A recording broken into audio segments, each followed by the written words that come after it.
used to look out the rusted iron bars of my window and dream about being a bird. The chain that shackled me to my bed was just long enough to reach the windowsill. And so every night, after my father would visit my room, I would lie awake and wait for the first rays of light to creep over the horizon. Then walk over to my window to listen to the morning's first few notes of birdsong. Their melodies were so beautiful, I knew that they must have been singing about places far away and wonderful.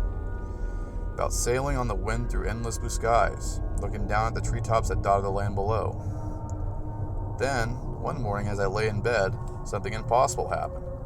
I had fallen asleep the night before, and I would have missed my morning birdsong before it tapping my window.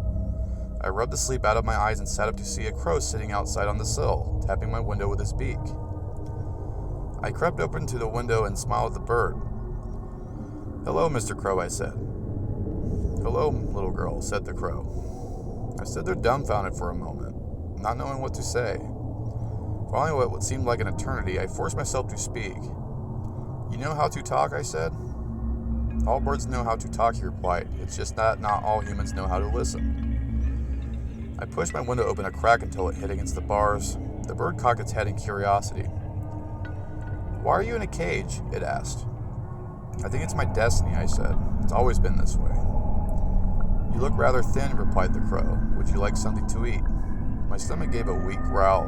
"Yes," I said. "That would be wonderful."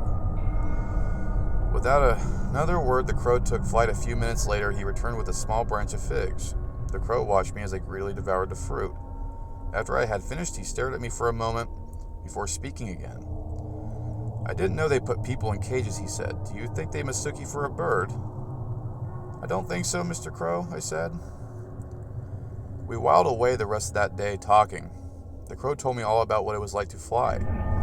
How there was no better feeling in the world. He told me about the faraway lands he had visited when he was a young bird and could still make the journey north with the changing of the seasons. Finally, evening came and the crow said that he had to go.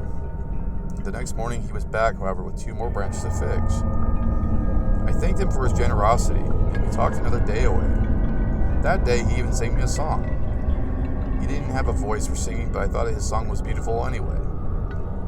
We passed the entire fall that way, and the bird's visits became the only bright spot in my life. He brought me not only figs, but cherries and walnuts too, anything small enough for him to carry. Soon, however, winter came, and with the frost that destroyed the figs and cherries that the crow had used to bring me, his gifts became fewer and fewer, and I could tell from his tired voice he was flying farther and farther away to get them. One morning when the first snows of winter had fallen, the crow asked me a question. "What would you do to leave this place?" he asked, cocking his head to the side. I thought for a moment, but I wasn't sure how to answer. Finally, I told the truth. "I would do anything to leave this place," I said. "Anything at all." The crow solemnly nodded and said, "The frost isn't the only thing that winter brings." He flapped his wings once and jumped from the windowsill, and I didn't see him for 3 days. I began to fall into a deep depression. Every morning I would still listen to the birdsong, but it sounded forlorn and empty without my friend there to listen with me.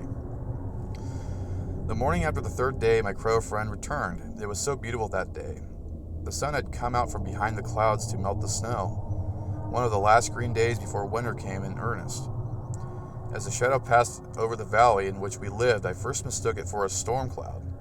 But then I heard the sound. It was loud enough to crack the sky, but it wasn't thunder, it was birds. Thousands upon thousands of them descended on our house. A whirling storm of beating wings and shrieking caws.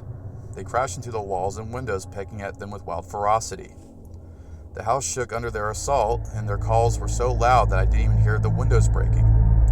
They were not so loud, however, that I could not hear my father scream.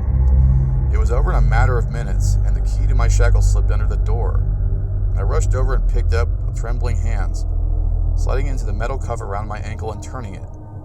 The cuff came loose with a heavy click, and for the first time, I was free.